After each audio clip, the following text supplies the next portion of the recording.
ඉතින් ගෝමලුව නාලිකාවට ඔබ අදත් සාදරයෙන් ආදරයෙන් පිළිගන්නවා. ඉතින් පොඩි වෙනස් ප්‍රවේශයක් අපි අද ගන්නට යන්නේ.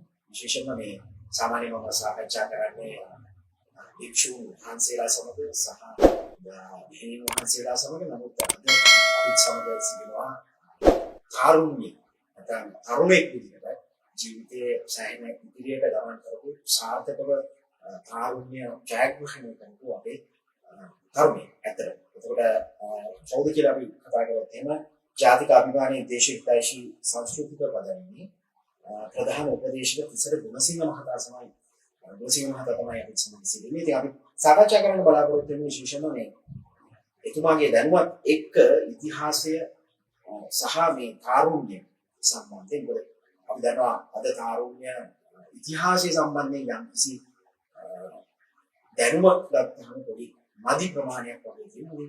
මේ අපේ කාලේ නැත්නම් තරුණයෙක් විදිහට තරුණයෙක්ම අපේ ඉතිහාසය සම්බන්ධයෙන් කතා කරනවා නම් ඒක තමයි වැදගත් වෙන්නේ කියලා අපි විශ්වාස කරනවා. ඒ නිසා තරුණයන් මේ ඉතිහාසය ඉගෙන ගන්නේ කොහොමද සහ අපේ ඉතිහාසයේ තියෙන වටිනාකම් මතින් කොහොමද අපි අනාගතය සාර්ථක කරගන්නේ සහ රටේ දියුණුවට ඉතිහාසය භාවිතා කරන්නේ කියන කාරණේ තමයි අපි තිසර ගුණසිංහ මහතා සමග කතා කරන්නේ. හොඳයි තිසර මහතා, මේ අපි සාමාන්‍ය මාතෘකාව විදිහට අද තෝරගත්තේ මේ රට ගත්තාම දැන් අපිට පේනවා මෑත කාලීනව ගත්තාමත් ඝාතන රැල්ලක් ඇවිල්ලා තියෙනවා, සමාජය පිරිහිලා තියෙනවා. එතකොට මත්ද්‍රව්‍ය වගේ දේවල් සෑහෙන වැඩි වෙලා තියෙනවා. ඒක එන්න වර්ධනයක් තමයි අපි දකින්නේ. ඉතින් මේ ධර්ම ඔබ ගිහි ජීවිතයේ සිටින සාර්ථක තරුණයෙක් විදිහට කොහොමද දකින්නේ මේ ගිහි ජීවිතයත් සමබර කරගෙන කොහොමද මේ ධර්මය, දැන් අපි මේක ධර්මදීපය කියලා කියන්නේ ධර්මයත් මග කරගෙන කොහොමද ඉදිරියට යන්නේ? මුලින්ම මේ බොහොම ස්තුති සුජීව මේ වැඩසටහනක් මේ වගේ කරන්න ඕගොල්ලෝ මූලිකත්වයේ ගැනීම පිළිබඳව වාට channel එකට දෙකටම ස්තුතිවන්ත වෙනවා. ඒ වගේම මේ වගේ මාතෘකා අරගෙන මේ වගේ මතයක් ජනතාවට නිවැරදිව මතයක් සමාජගත කරන්න උත්සාහ කිරීම පිළිබඳව විශේෂයෙන්ම මේ අපේ රට ගත්තාම ශ්‍රී ලංකාව හැටියට ගත්තාම මුලින් කෙළදීපය කියලා කියනවා. ඊට පස්සේ විදේශිකයෝ ලංකාවට ඇවිල්ලා පෘතුගීසීන් ලංකාවට 1505 දී ආවා. ඉතින් මේ අපේ රට ගත්තාම අනිත් ලෝකේ රටවල් එක්ක බැලුවාම ඊටාම සුවිශේෂී රටක් හැටියට තමයි අපිට හඳුන්වන්න පුළුවන්. හැබැයි මේ සුවිශේෂත්වය අපි කොයි වෙලාවකවත් රට ඇතුලෙන් එහාට අපි ගෙනියන්න උත්සාහයක් කරන්නේ නැහැ. ඒක එහෙම යන්නෙත් නැහැ. ඒ කියන්නේ ඒකේ මම දන්නේ මොන හේතුවක් නිසාද කියලා. ඉතින් මේ රට ඇතුළෙම අපි හුදකලා වෙලා ඉන්නවා. දැන් අපි හිතමු දැන් බෞද්ධකම වෙන්න පුළුවන්. දැන් අපි හිතමු දැන් ඉන්දියාවේ ගත්තාම විවිධ ආගම් තියෙනවා. හින්දු ආගම් තියෙනවා, ඊට බෞද්ධ ආගම තියෙනවා. ඒක හැබැයි අපේ රටේ බුදුහාමුදුරුවෝ බෞද්ධ ධර්මය, බුදුරජාණන් වහන්සේගේ බෞද්ධ ධර්මය ප්‍රචලිත වෙන්නත් කලින් අපේ රටේ තිබිච්ච දහමක් ගැන කියවෙනවා. ඒක තමයි ඍෂි දහම සහ මුනි දහම. කියන්නේ ඍෂිවරු, මුනිවරු, දැන් විශ්‍රව මුනි ගැන කියවෙනවා. රාවණ රජතුමන්ගේ තාත්තා විශ්‍රව මුනිවරයා. දැන් ඔයගොල්ලෝ අරකට අර අනුරාධපුරේ රන්මසූ යන කියන්නේ විශ්‍රව මුනිගේ මාලිගාව කියලා තමයි ඒකට කියන ස්ටාර්ගේට් එක එහෙම තියෙනවා. මත්තන ගිහිල්ලා තියෙනවා මම මේ Facebook එකෙන් දාලා තුනා. ඉතින් මේ විශ්‍රව මුනිගේ මාලිගාව. ඊට පස්සේ ඍෂිවරු ගැන කියන්නේ පුලස්ති ඍෂිවරු. ඉතින් පුලස් ඍෂිවරු කියන්නේ මේ සමහර විටයි මේ පුලස් ඍෂිවරු ගොහම මේ භාවනා කරන සම්පූර්ණ ගිහි ජීවිතෙන් ඈත් වෙච්ච කෙනෙක් නෑ. ලංකා ඉතිහාසයේ පිරික්සනකොට අපිට වැටහෙන දෙයක් තමයි පුලස් ඍෂිවරයා කියන්නේ ලංකාවේ රාජ්‍ය පාලනය පිළිබඳව ඇඩ්මිනිස්ට්‍රේටර්. ඒ කියන්නේ රාජ්‍ය පාලනයේ ස්ට්‍රක්චර්ස් හදපු කෙනෙක් තමයි පුලස් ඍෂිවරයා කියන්නේ. ඔය ඒ යුගයේ යක්ෂ නාග දේව කියලා මේ කණ්ඩායම් තුනක් හැටියට බෙදලා හිටියට ඒ හැම කණ්ඩායමක්ම පුලස් ඍෂිවරයාට ගරු කරයි කියන එක තමයි ඉතිහාසය අපිට කියවනකොට වැටහෙනවා. ඒක නිසා බුද්ධාගම ලංකාවට එන්න කලින් ඉඳන් ඍෂි දහම මුනි දහම ලංකාවේ පැවතුණා. ඒක නිසා එහෙම ගත්තාම දැන් වෙන රටවල් වල ක්‍රිස්තියානි ආගම පැතිරුණේ, මුස්ලිම් ආගම ප්‍රචාර පැතිරුණේ. ඒ රටවල් වල ආගමක් නැතුව එම්ටි තිබිලා. බෑ රටේ අපේ රටේ බුද්ධාගම ප්‍රචාරය වුණේ ඊට කලින් යම්කිසි දහමක් ඍෂි දහම මුනි දහම භාවනා කරලා ධාන වඩලා එහෙම තිබිච්ච රටකට තමයි බුද්ධාගම ඇවිල්ලා ප්‍රචාරය වුණේ. ඉතින් මේක රටේ එක්තරා සුවිශේෂී තත්ත්වයක්. ඒ නිසා නමුත් ඉතින් රටේ ඉතිහාසය ගත්තාමත් යම්කිසි අර්බුදයක් තියෙනවා. දැන් අපි විජය රජුරු ලංකාවට ගොඩ බැස්සයි කියලා කියනවා අවුරුදු 2500කට කලින් විජයගෙන් අපේ රාජවංශය ආරම්භ වුණා කියලා කියනවා. මේ තාක් කිසිම පුරාවිද්‍යාත්මක කැණීමක් හොයාගෙන නැහැ විජය කියලා කෙනෙක් ලංකාවට ආවයි. විජය කියලා කෙනෙක්ගෙන් රාජ්‍යය පැවතුණා. විජය කියලා කෙනෙක්ගේ නටබුන්වත් පුරාවිද්‍යා සාධක හොයාගෙන නැහැ. හැබැයි විජයගෙන් පැවතෙන්න කලින් අපිට ආපහු යනෝ රාජවංශයක් ගැන රාවණ, කුවේර, සුමාලි, විරෝචන, ඉරණීය කසුප්ප, තාරක පද්ම, මහාබලි, මහා සම්මත මල්ල. අර පෝරුවේ අෂ්ටක කියනකොට මහා සම්මත මම් රජුරුවන්ගේ නම් පැවතුණු විවාහ චාරිත්‍රයක් ගැන කියවෙනවා. ඒක නිසා මේ ඉතිහාසය ඉගෙන ගන්න තරුණයෙකුට ඊටාම ව්‍යාකූල තත්ත්වයක් තමයි තියෙන්නේ. මේ අපේ රටේ ඉතිහාසය මොකක්ද කියන එක පිළිබඳව ප්‍රශ්නයක් තියෙනවා. හැබැයි ඒක කවුරුත් නිවැරදි කරන්නේ නැහැ. මේක ලොකුම ඛේදවාචකය තමයි සුජීව මම මේක ප්‍රකාශ කරන්නත් ඕන නොකරත් බෑ. අපේ රටේ මම දන්න සාධක සහ හේතු අනුව අපේ රටේ ඉතිහාසය සම්පූර්ණ මෙහෙවන වෙනත් කණ්ඩායමක්. ඒ කියන්නේ අපේ රටේ ඉතිහාසය නිර්මාණය කරලා තියෙන්නේ ඒකනේ පුරාවිද්‍යා දෙපාර්තමේන්තුව සම්පූර්ණයෙන්ම පාලනය කරන්නේ ඉන්දියාව විසින්. ඔවුන්ට අවශ්‍ය ඉතිහාසයක් තමයි මේ රටේ ස්ථාපිත කරලා පවත්වාගෙන යන්නේ. අවුරුදු 2500ට එහා රජ කෙනෙක්ගේ කැණීමක් යම්කිසි රජ කෙනෙක් හිටිය අය රාජවංශයක් ගැන හම්බුනොත් ඒවයි කැණීම් කරන එක සම්පූර්ණයෙන්ම නතර කරලා දාන්න. එහෙම ප්‍රශ්නයක් මේ රටේ තියෙනවා. ඉතින් මම හිතන්නේ මේක પરම්පරා ගානක් ඉස්සරහට ගියාට පස්සේ අද අපි මේක දැන් අවුරුදු ගණනාවක් තිස්සේ මේ විදිහට ඇවිල්ලා තියෙනවා. මෙහෙම ඇවිල්ලා තවත් ඉස්සරහට ගියොත් එහෙම ඉතිහාසයේ නොදන්න තරුණ પરම්පරාවක් රට ඇතුලේ බිහිවීම, ඉතිහාසයේ නොදන්න ජනතාවක් රට ඇතුලේ ජීවත් වීම රටේ ඉදිරි පැවැත්මට විශාල හානියක් කරනවා. දැනටත් මම හිතන්නේ ඒ බලපෑම් තමයි තියෙන්නේ නේ. ඔව් මේක මේ වහගෙන හිටපු එක පොඩ්ඩක් හරි මේ උඩට ඇවිල්ලා තියෙනවා. දැන් ඉතිහාසය පොඩ්ඩක් හොයන්න පටන් ගන්න තියෙන ඕගොල්ලෝ වගේ කාගෙන්වත් බැඳීම් නැති නිදහස් YouTube channel හරහා මේවා ටිකක් ඉස්මතු කරපු නිසා තමයි නැවත මේ ඉතිහාසය ගැන කතා කරන්න. අපිට රාජවංශයක් තිබුණාද? රාවණ ඉතිහාසයක් තිබුණාද? ඊට කලින් තිබුණාද? ඇයි එහෙනම් රාවණගෙන් පස්සේ විජයනකම් රාජවංශයේ අවුරුදු 13000ක් 7000ක් විතර එම්ටි වෙලා තිබුණා. එතකන් කවුරුත් හිටියේ නැද්ද? ඉතින් මේ ඉතිහාසය පිළිබඳ තියෙන ව්‍යාකූලතාවය අපි නැති කරගත්තා. මේකට ඇත්තටම මේක නැති මේ පිළිබඳව කනගාටුවට කාරණේ තමයි රාජ්‍ය මට්ටමින් යම්කිසි අවදානමක් මේකට කිසිම ආණ්ඩුවක යොමු නැහැ කියන එකත් විශේෂයෙන්ම කියන්න මගේ දැනුම නම් එහෙම යොමු වෙලා නැහැ. ඒ නිසා මේවා රාජ්‍ය මට්ටමේ විශ්ලේෂණය කිරීමත් අත්‍යවශ්‍ය වෙනවා. ඉතින් මොකද මේ අපේ ගත්තාම මේවට මේවා මෙහෙම රාජ්‍ය අනුග්‍රහයක් මේකට නැහැය. මේක යම්සි බාහිර රටක් එක්ක පාලනය කරනවායි කියලා කියන්න එක උදාහරණයක්. උදාහරණ කීපයක් මට පෙන්වන්න පුළුවන්. එක උදාහරණයක් තමයි 1968 සීගිරි චිත්‍රවලට තාර ගන්න. සීගිරි චිත්‍ර කියන්නේ ලංකාවේ අපිට අවුරුදු 7000ක් 8000ක් එහා ඉතිහාසයක් තිබුණායි කියලා ජීවමානව කියන්නේ සාධක සහිත ඔප්පු කරන්න පුළුවන් එක කාරණයක් තමයි සීගිරිය. සීගිරි චිත්‍රවලට තාර ගන්න. තාර ගන්නේ කවුද? මුරුගන් කියලා දෙමළ මිනිස්සෙක්.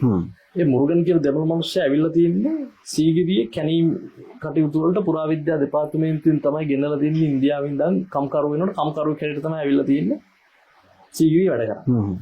හැබැයි සීගිරි චිත්‍රවලට තාර ගහලා හැබැයි ඒ වෙලාවේ හිටපු ටීබී ඊළඟරත්න සංස්කෘතික අමාත්‍යතුමා ටක් ගාලා එංගලන්තෙන්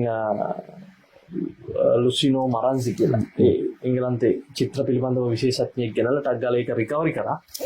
හැබැයි සීගිරි චිත්‍රවලට තාර ගහලා අදටත් කවුද කියලා දන්නේ නැහැ.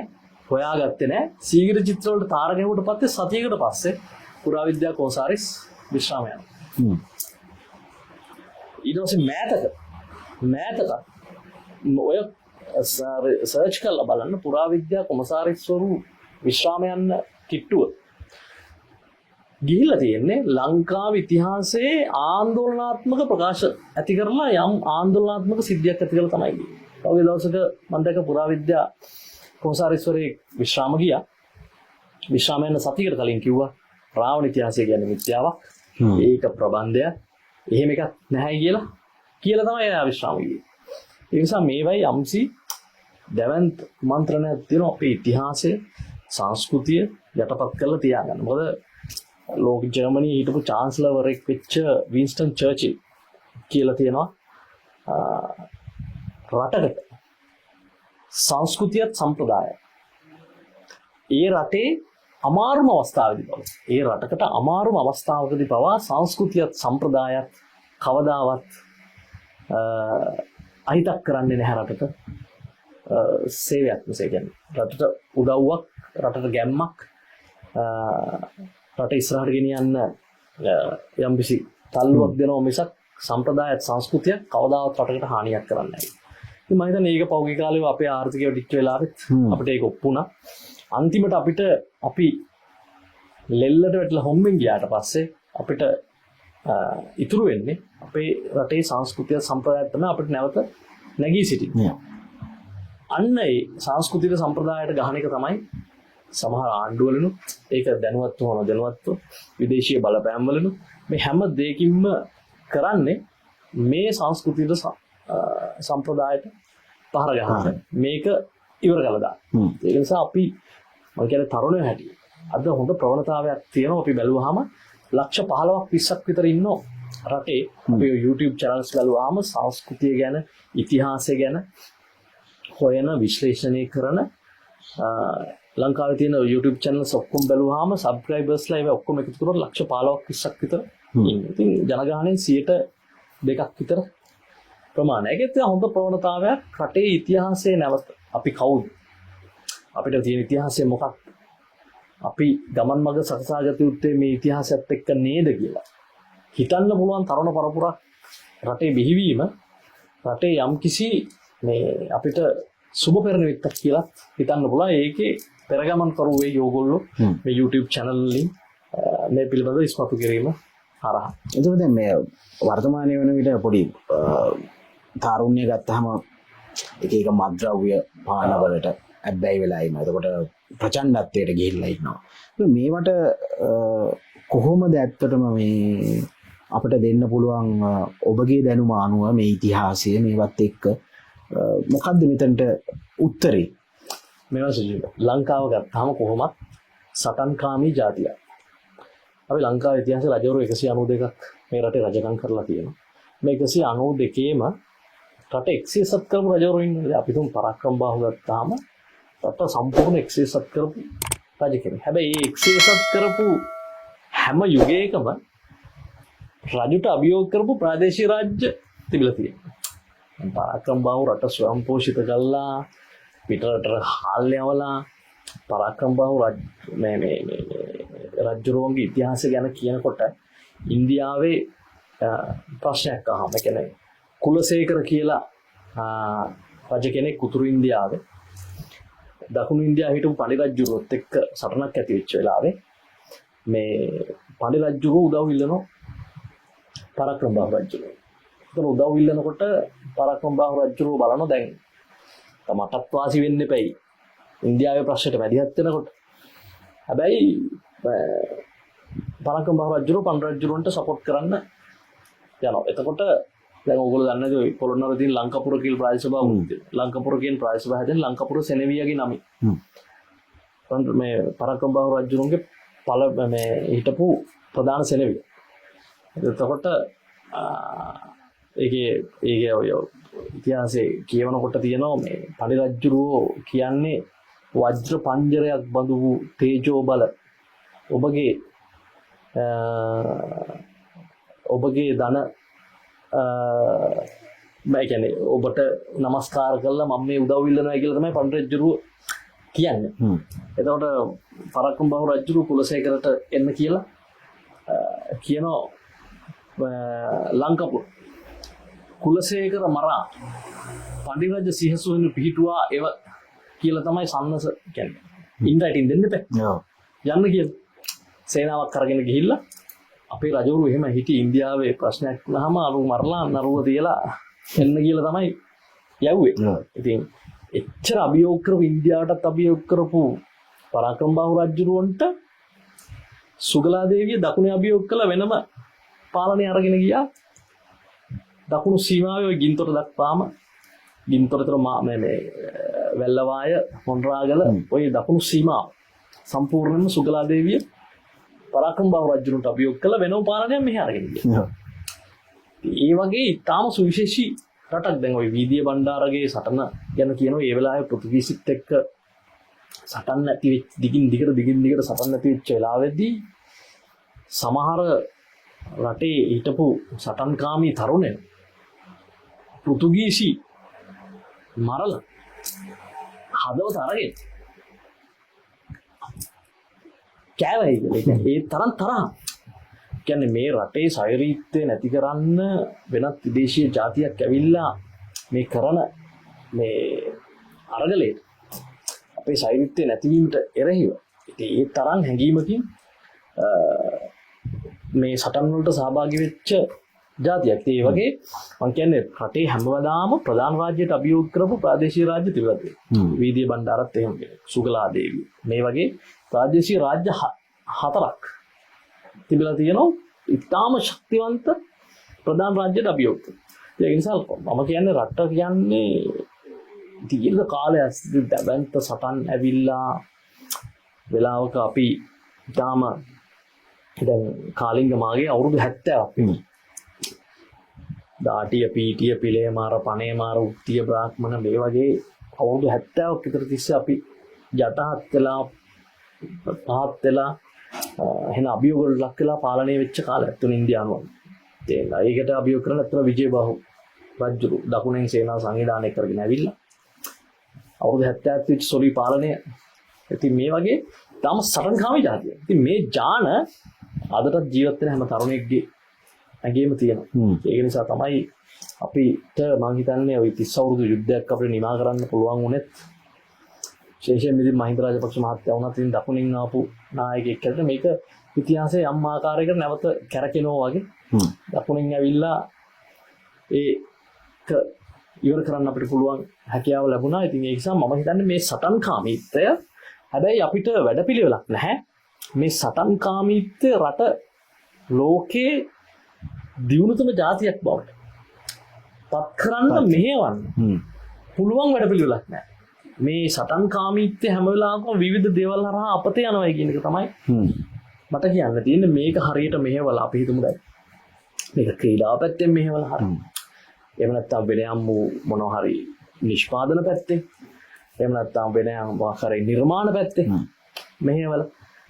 මේ හැම දෙයකටම හරි වැඩපිළිවෙලක් රට ඇතුලේ නැහැ. නිර්මාණ ගත්තාම බලන්නකෝ දැන් නිර්මාණ කියන්නේ චිත්‍රපටි ගත්තාම මම ඔයාලට කියන්නේ දැන් මේ රටේ මම එක ශේෂ්ත්‍රයක් මම මේ කියන්නේ නිර්මාණ ගත්තාම මේ රටේ නිර්මාණ කරන්න දැන් මේ අර දන්තුරේ සටන වෙලාවේදී පෘතුගීසි සෙනෙවියෝ පෘතුගීසි ලේඛකයම කියනවා හිස්සුඩින් පාවෙමින් බෙලි සිඳමින් පෘතුගීසි සෙනෙවියන්ගේ බෙලි කපා දම්මින් සිඳමින් සටන් කරන සොල්දාදු සටන් කරුවන් පිරිසක් ඉන්නවා. ඕන් ඉන්නකම් අපිට කන්දොඩට යටත් කරගන්න බෑ කියලා කියනවා. ඉතින් මේ මොකද්ද මේක මම කියන්නේ මේක චිත්‍රපටියට නගන්නේ. දැන් නිර්මාණ කරන්නේ. නිර්මාණ කරුවෝ නැතුව නෙවෙයි. උන්ට නමුත් චිත්‍රපටියක් කරගන්න විදියක් නැහැ. ඒකට අත දෙන්න කෙනෙක් නැහැ. රජයෙන් වැඩ පිළිවෙලක් නැහැ. හැබැයි රටේ අනිත් හැම ශේෂ්ත්‍රයක්ම නැවත හැදුනා ඒක ගොවිජන සේවා මධ්‍යස්ථාන අලුතෙන් හැදුවා ට්‍රාන්ස්ෆෝමර් අලුතෙන් හයි කරා. හැබැයි කවුරුවත් නැවත මේ චිත්‍රපට ශාලා ප්‍රතිසංස්කරණය කළා නවීන චිත්‍රපට ශාලා බවට පත් කරන්න කවුරුවත් රජයෙන්වත් පෙරමුණ ගත්තේ නැහැ. ඒ නිසා චිත්‍රපට ශාස්ත්‍ර රටේ කඩාගෙන වටන. අපේ රජවරු 190ක් ඉඳලා තියෙනවා. අර වගේ දැවැන්ත සටන් තියලා තියෙනවා. හැබැයි ලංකා ඉතිහාසෙට හැදලා තියෙන්නේ රජවරු දෙන්නෙක් ගැන විතරයි චිත්‍රපටි හැදලා තියෙන්නේ.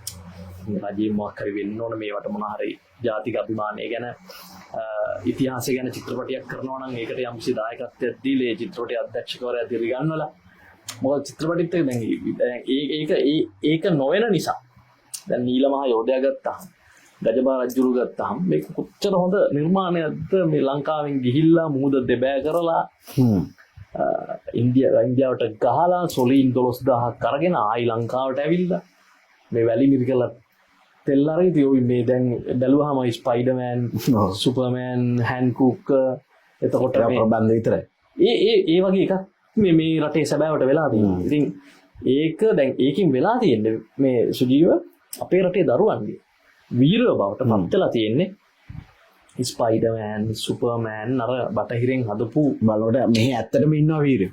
බටහිරෙන් හදපු ආටිෆිෂල් චරිත තමයි මෙහි දරුවන්ගේ වීරව වෙලා තියෙන්නේ. හැබැයි අපේ ඇත්තටම එහෙම අය හිටියා. ඒ අය ඔළුවලට යන්නේ නැහැ. සමාජගත වෙන්නේ නැහැ. අනුමානේ අද වෙනකොට කම්පියුටර් ගේම් එකක් හැදෙනවා නම් ඔව් එලා අර දුටු ගැමුණු සටන ගැන හර නීල මහ යෝධයා ගිහිල්ලා ගජබා රජුරු ඉන්දියාවට ගිහිල්ලා ගහලා සොලීන් අරන් එන ඉතියේ කම්පියුටර් ගේම් එකක් හැදෙනවා නම් කාටුන් හැදෙනවා නම් තමයි අපේ ජාතික අභිමානයේ තියෙන පරපුරක් හැදෙන්නේ. අවුරුදු 20ක් යනකොට රටේ බිහි වේ දරුවන්ගේ ඔළුවලට එක ගිහින්. නමුත් ඒක වෙන්නේ නැහැ. මේක මම විශේෂයෙන්ම කියනවා මගෙත් ඉතින් කන්සෙප්ට් එකක් තියෙන ඇත්තටම මේ රටේ ඉතිහාසය පිළිබඳව ඔය ඉස්කෝලවල උගන්වන අවුරුදු 13ක් තිස්සේ උගන්වන ඉතිහාස පාඩම් වලට වඩා මේ රටේ ඩිජිටල් කෞතුකාගාරයක් හැදෙන්න ඕන. යම්කිසි දරුවෙකුට හිතනවා නම් විමලදරන් සූරිය රජුලෝන්ගේ කාලේ කොහොම තිබුණාද දන්නේ නැහැ කියලා. ආන්න ඒක ඇතුළට ගිහිල්ලා ඒ කාලය සිලෙක්ට් කරාම එහෙම කෞතුකාගාර එහෙම කන්සෙප්ට් තියෙනවා ලෝකෙ. ඒ කාලයට ගිහිල්ලා ඒ කාලය ඇතුළත පැය ගාන ඇතුළත ජීවත් වෙනවා. ඒ සුවඳවල් එනවා අතීත පාට අස්සේ දුවනවා ඒක ඇතුලේ තමයි යා ඒ කාලය ඇතුලේ ජීවත් වෙන්නේ. ඒ කාලය කොහොමද තිබුණේ කියන එක පිළිබඳව අන්න එහෙම ඩිජිටල් කෞතුකාගාරයක් හැදුනොත් රටේ අපිට පුළුවන් හොඳ ජාතික අභිමානයක් තියෙන ඉතිහාසයක් දන්න ජාතියක් බිහි කරන්න. මම හිතනවා මේ අනාගතයේ මේ මෙතනින් අඩුම ගන්න රාජ්‍ය අනුග්‍රහය අද නොලැබුණත් මේ ඉන්න තරුණ ඕගොල්ලෝ වගේ එකතු වෙලා තමයි මේක මේ YouTube channel හරහා හරි මේක ඔස්සලා අපිට මෙහෙම එකක් තිබුණායි ඇයි අපි මේක හොයන්නේ නැත්තේ කියලා ප්‍රශ්නයක් හරි නගන්න පුළුවන් මේ පිළිබඳව ඇත්තටම හොඳ දෙයක් හැටියට මම දකිනවා. ඔව් එතකොට මේ තිරමාත්මය මම දැකලා තියෙනවා ඔබගේ මේ සමාජ මාධ්‍ය ගිණුම් වල එහෙම මේ සෙල්ලිපි සම්බන්ධයෙන් ඔබ උනන්දුවක් තියෙනවා කියලා රාජ් සෝමදේව මහත්මයාගේ ඒ මොකක්ද ඒක පැහැදිලි නෑ ඇත්තටම සිද්ධි මමත් ඔය තරුණ ආදරෙන් බිහි වෙච්ච කෙනෙක් නේ. මටත් ඔය ප්‍රශ්නේ පොඩි කාලේ ඉඳන් තිබුණා අපේ රටේ ඉතිහාසෙ මොකක්ද? විජේ රජුරෝ ආවයි කියනවා. ඊට පස්සේ කුවේණි හිටියයි කියනවා. කුවේණිට පුළුවන් වුණයි කියනවා. මේ අපිට මේ ඉස්කෝලවල උගන්වපු ඉතිහාසයේ අපිට යම් කිසි කාලයකදී අපි ප්‍රශ්න කරන්න ගත්තා මේක. කුවේණි හිටියයි කියනවා. විජේගේ 700ක සේනාව හංගගත්තයි කියනවා. ඉතින් ඒ කියන්නේ කුවේණි කියලා ප්‍රාදේශීය නායිකාවකට පුළුවන් නම් 700ක සේනාවක් හංග ගන්න. ඒ නායිකාවගේ යුද ශක්තිය කොච්චර වෙන්න පුළුවන්ද? එතකොට ඒවා නිකන් තිබිච්ච දේවල්ද නෑ නැත්තම් කවුරු හරි රටේ නායකයෙක් හිටපු හින්දා මේවා බිහි වෙච්චද? දීර්ඝ කාලයක් තිබිච්ච සටන් වලින් බිහි වෙච්චද? එතකොට විධිමත් පරිපාලන ව්‍යුහයක් තියෙන්න ඕනේ. දැන් නමුත් අපිට ඉතිහාසය උගන්වන්නේ වැද්දෝ වගේ හිටියා. කොලාතු නැන් හිටියා ගස්ගල් වන්දනා කරා. ඉතින් එහෙම තමයි කියන්නේ. හැබැයි මේක බැලුවාම ඒක ඇතුළෙම කියනවා විජේගේ 700ක් සේනාව ආවා. මේක සංගවගෙන හිටියා. ඊට පස්සේ රාජ්‍ය අරගෙන දුන්නා. එහෙම කියලා. එතකොට දීර්ඝ කාලයක් තිස්සේ පැවතිච්ච විධිමත් පරිපාලන ව්‍යුහයක් තියෙන්න ඕන. ඉතින් මේවා ඉතිහාසයේ ප්‍රශ්නයට උත්තර නැහැ. ඊට පස්සේ මෙතනින් එහාට විජේගෙන් එහාට රාවණ ඉතිහාසය ගැන කියනවා. කැනීම් හම්බ වෙනවා. එතකොට දැන් රිටිගල ගියාම අවුරුදු 2500කටත් එහා අවුරුදු 7000ක විතර ඉතිහාසය ඇත්තම ටිකල යනකොට තේරෙනවා ඇති මේ ලොබි සිස්ටම් එක ඔය දැන්නේ හොටෙල් ලොබි එක කියන තියෙන ක්‍රිටිකල් කන්දර නගිනකොට මැද තියෙනවා ලොබි සිස්ටම් කවුරු හම්බෙන්න ඕන නම් මැද ඉඳගෙන ඇවිල්ලා කතා කරලා හම්බෙන්න පුළුවන් එහෙම ක්‍රමයක් තියෙනවා AC සිස්ටම් එකක් තියෙනවා ඒක මේවා හැදුනේ කොහොමද කියන එක පිළිබඳව ලොකු ප්‍රශ්නයක් අපේ හිතේ තමයි මේක දැන් මට ඇති වෙච්ච ප්‍රශ්නය තව කෙනෙකුට ඇති වුණොත් ඔහුට මේක හිතා ගන්න බෑ කවුරුත් කියන දේකුත් නෑ එක එක්කෙනා එක එක ඒවා කියනවා හැබැයි අපේ මේක ඉගෙන ගන්න පුළුවන් හොඳම තැන තමයි අපේ තියෙන පෞරාණික සෙල්ලිපි දැන් ඔයගොල්ලෝ දන්නවා ඇති දිඹුලාගල සෙල්ලිපියක් හම්බුණා පහුගිය කාලේ දැන් ඒකට කතා වෙනවද නෑ අයි කතා වෙන්නේ නැත්තේ මේ දිඹුලාගල සෙල්ලිපිය තියෙනවා දීපරාජ කියලා රජ කෙනෙක් ගැන අපේ රාජ වංශ තියෙනවා ඒ පුවිය දීපරාජ මේ වගේ නම් වලින් ඒ දීපරාජ කියන්නේ අපි දීපේ රජවරු කියන එක. ඒක දීපරාජ කියලා රජ කෙනෙක් ගැන ඉස්මතු වෙච්ච නිසා මේ සෙල්ලිපිය හැමීන් පැත්තකට කරලා තියුවා. හේතුව තමයි අර 2500න් එහා රජ කෙනෙක් ගැන මේක ඇතුළේ කියන්නේ මොකද? මේක ඉස්මතු වෙන නිසා ඉතින් ඒ නිසා මේ වගේ දැවන්ත කුමන්ත්‍රණයක් තියෙද්දි මේ ප්‍රශ්න නිසා මම කියන්නේ මම ඊට පස්සේ මේ රාජ් සෝමදේව මහත්තයා හම්බෙලා එතුමත් එක්ක මේක කතා කරා එතුමා මට සජෙස්ට් කරා යෝජනා කරා කිව්වෙත් ඔයා එන්න අපේ සෙල්ලිපි ක්ලාස් එකට ඇවිල්ලා මේ සෙල්ලිපි කියවන ඉගෙන ගන්න කියලා. ඉතින් අපි මම මේ පාඨමාලාව කරලා දැන් සාමාන්‍යයෙන් සෙල්ලිපියක් කියව ගන්න පුළුවන්. මම කියන්නේ මේක. මේ සෙල්ලිපි කියවීම මේ රටේ පාසල් වල දරුවන්ට උගන්වන්න. ඉස්කෝලෙන් අවුට් වෙනකොට දරුවෙකුට සෙල්ලිපියක් කියව ගන්න පුළුවන් මේ ඉතිහාස ප්‍රශ්න ඉවර වෙනවා එතන. ඊට පස්සේ ඔව් තමන්ටම කියව ගන්න පුළුවන්. තමන්ටම මේක මේ ඉතිහාසඥයෙක්වත් පුරාවිද්‍යාඥයෙක්වත් වෙන්න ඕනේ නැහැ. සෙල්ලිපි කියන මහ ලොකු දෙයක් නෑ. අර බ්‍රාහ්මී අක්ෂර පොඩිපොත වගේ එකක් තියෙනවා. ඒකේ අකුරු ටික හරියට යු වගේ ඒ බ්‍රාහ්මී අක්ෂර ටික හරියට ඉගෙන ගත්තට පස්සේ පොඩි වෙනස්කම් තියෙන කාලයෙන් කාලයට අකුරු වෙනස් වෙච්ච ඒක ඇත්තට ප්‍රශ්නයක් නෙවෙයි. මේක පාඨමාලාවක් හැටියට පාසල් අධ්‍යාපනයට ඇතුළත් කරා. ඉස්කෝලෙන් අවුට් වෙනකොට ඔලෙවල් කරලා ඉවර වෙනකොට කෙනෙකුට සෙල්ලිපියක් කියව ගන්න පුළුවන්. ඕන කෙනෙකුට ඕන තරම් කියලා සෙල්ලිපියක් කියවන්න පුළුවන්. ඒතර මේ රටේ ඉතිහාසය පිළිබඳ ප්‍රශ්නය නිමාවටපත් වෙනවා. නිමාවටපත් වෙන නිසාම ඒක මේ සිලබස් එකට ඇතුළත් කරන්නේ නැහැ. ඒකයි මම කියන්නේ මේ ඉතිහාසය පිළිබඳ දැවන්ත කුමන්ත්‍රණයක් තියෙනවා. මේක පිළිබඳ කවුරුත් අවබෝධ කරගන්නෙත් නැහැ. මේක පිළිබඳ කනගාටු කාරණේ සුජීව මේ පිළිබඳව අද මම මේ YouTube නාලිකාවට කියනවා ඇති මේ රටේ හිටු බොහෝ ඉතිහාසඥයෝ කියලා ඇති. හැබැයි මේ ප්‍රශ්නේ පිළිබඳව පාර්ලිමේන්තුවේ සංස්කෘතික අමාත්‍යාංශයේ වැය ශීර්ෂයේ වෙලාවෙදිවත් මේ ඉතිහාසයේ 1948 ඉඳන් මේ 1900 පාර්ලිමේන්තු ක්‍රමය බිහි වෙච්ච දවසේ ඉඳන් කවදාවත් මේ ප්‍රශ්නේ පාර්ලිමේන්තුවේ മന്ത്രിවරයෙක්වත් කතා කරලා නැහැ. ඒක ඇත්තටම අපේ ජාතිය අභාග්‍ය. මේව කතා කරා නම් ඉස්මතු වෙනවා. නමුත් කතා කරලා නැහැ. ඉතින් මම හිතනවා මේව පිළිබඳව කතා බහ වෙන්න ඕන, ආందోලනයක් ඇති වෙන්න ඕන, රාජ්‍ය අනුග්‍රහය ලැබෙන්න ඕන. ලැබිලා මේ ඉතිහාසයේ නිවැරදි වෙන්න ඕනේ කියන දැඩි මතයක තමයි මම ඉන්නේ. හොඳයි.